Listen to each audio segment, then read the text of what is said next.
जब हम यह कह रहे होते हैं कि कोई बात मेरी समझ में नहीं आई, तो वास्तव में हम क्या कह रहे होते हैं ये समझने की ज़रूरत है। तो वास्तव में हम ये कह रहे होते हैं कि मेरी समझ में नहीं आने का मतलब है सुलझन नहीं हुई, यानी बात सुलझी नहीं है। तो बात सुलझी नहीं है, काम सुलझा नहीं है, तो इसका मतलब क्या है? काम उलझा हुआ है, राइट? हम उलझे हुए हैं भाई, या तो हम सुलझे हुए होंगे या हम उलझे हुए होंगे, या तो बात सुलझी भी होगी या उलझी भी होगी, या तो काम सुलझा हुआ होगा या उलझा हुआ होगा। दो ही स्थिति हो सकती है।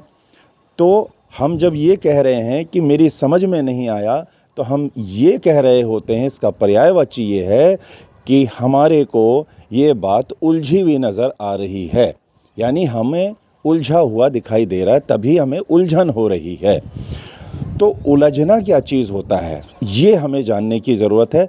अगर हमें ये समझ में आ गया कि उलझन क्या है, तो फिर दूसरा पार्ट हमें स्वयं ही समझ में आ जाएगा कि सुलझन क्या है, यानी समझ क्या है, समझना कैसे है, ये क्या है।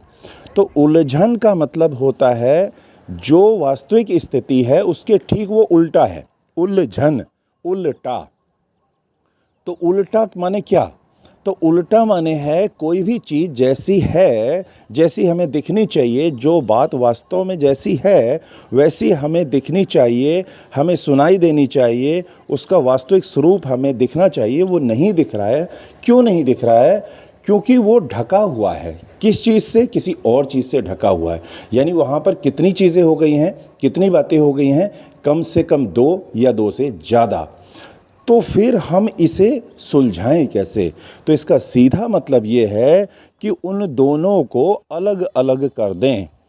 और आपने ये सुना भी होगा कि भाई सुलझा लो, रस्सी को सुलझा लो, तो हम क्या करते हैं? अलग अलग कर देते हैं। 10 रस्सियाँ उलझी हुई है, अलग अलग कर देते हैं। और उलझा लो मतलब मिक्स कर देते हैं।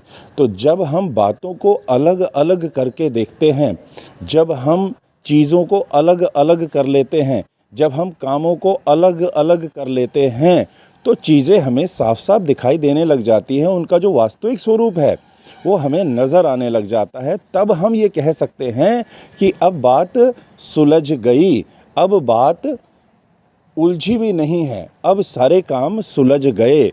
तो क्या समझ में आया कि कुल मिलाकर के जो चीज़ सुलझी नहीं है, इसका मतलब वो उलझी है।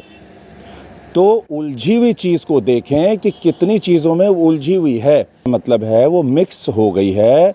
वो एक के साथ दूसरी, दूसरे के साथ तीसरी बात हो सकती है। वो 2-3 सब्जेक्ट एक साथ हो सकते हैं, 3-4 काम एक साथ हो सकते हैं। कुछ भी चीज़ें ऐसी हैं जो एक रूपता में नहीं हैं, अलग अलग नहीं हैं, इसलिए वो उलझी हुई हैं। तो उन्हें अगर हम सुलझाना चाहते हैं तो उसको अलग अलग कर दें। अब सुलझाना ही समझना है। अगर सुलझ गई है बात तो हम कहेंगे मेरी समझ में आ गया। और जब हम ये कहते हैं मेरी समझ में बात नहीं आ रही है, हमारे अंदर अभी भी प्रश्न चल रहे हैं, हमारे अंदर अभी भी डाउट चल रहा है, इसका मतलब है हमारे पास एक से ज़्यादा बातें हैं और जो चीज़ जैसी है वो वास्तविकता में हमें नज़र नहीं आ रही है। हमारे माइंड के अंदर 4-5 चीज़ें उलझी हुई हैं, जो हमने पहले देखा हुआ है, जो हम अब देख रहे हैं, वो सब उलझ गया है।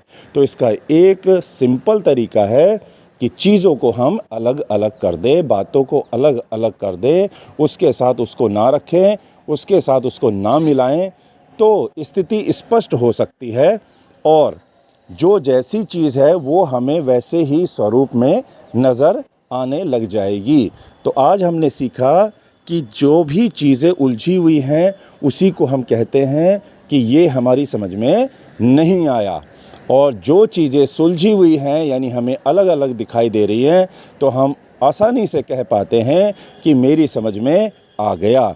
तो सुलझना, सुलझाना ही समझ है और उलझाना ही नासमझी है। तो अगर किसी बच्चों को कोई बात समझ में नहीं आ रही है तो इसका मतलब है वो अलग अलग करके नहीं देख पा रहा है।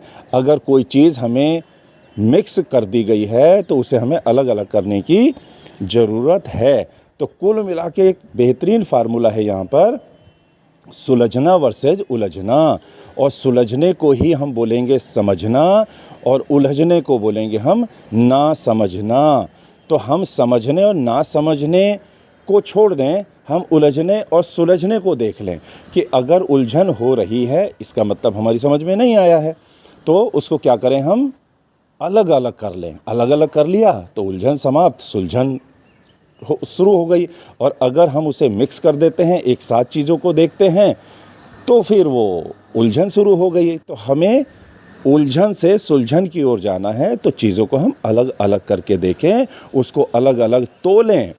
तोलने के लिए हमें कम से कम 2 चीज़ें चाहिए, और 2 चीज़ें अलग अलग करनी पड़ेंगी, तभी हम तोल पाएंगे, और नहीं तो हम तुल जाएंगे। अधिकतर लोग क्या करते हैं, तोलते नहीं हैं, तुल जाते हैं।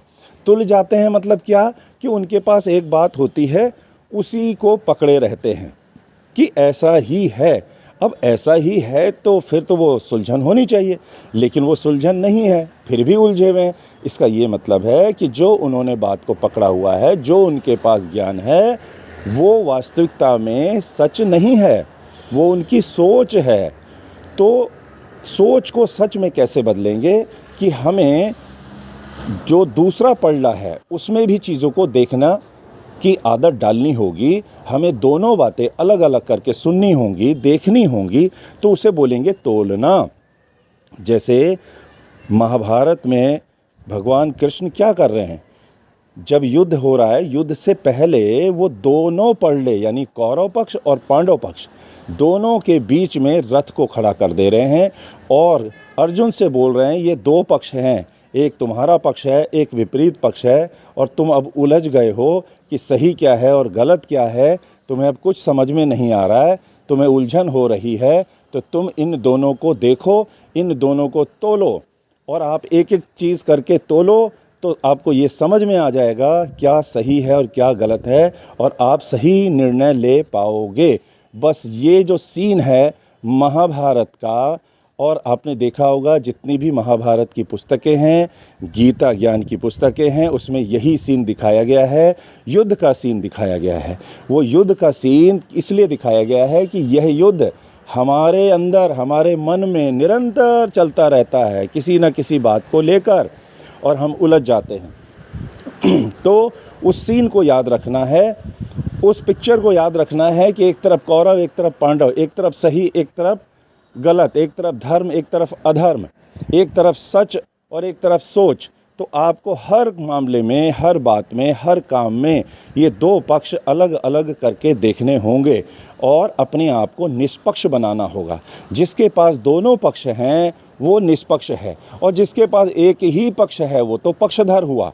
तो वो तो उलझेगा ही और बातों को उलझाएगा ही कि मेरी बात सही है। तो किसी की बात सही और गलत नहीं होती है, वो बात या वो काम सही और गलत होता है, निर्णय सही और गलत होता है, व्यक्ति सही और गलत नहीं होता है।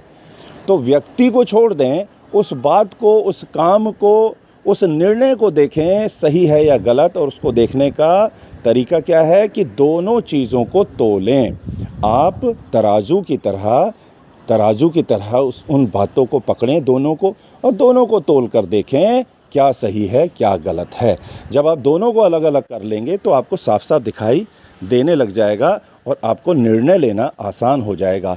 दिक्कत क्या होती है, उलझन क्या होती है, कि हमें ऐसा लगता है कि जो हमारा पक्ष है कहीं वो गलत ना निकल जाए, कहीं वो गलत साबित ना हो जाए, इसलिए हम अपना पक्ष ही उस तराजू में रखना चाहते हैं और दूसरे का पक्ष रखना ही नहीं चाहते। इसलिए हमें तोलना सीखना होगा, तुलना नहीं सीखना होगा। काफ़ी लोग क्या करते हैं, तुल जाते हैं कि वो उसी बात पे तुल गए, यही बात सही है। तो तुलना नहीं सीखना है, तोलना सीखना है।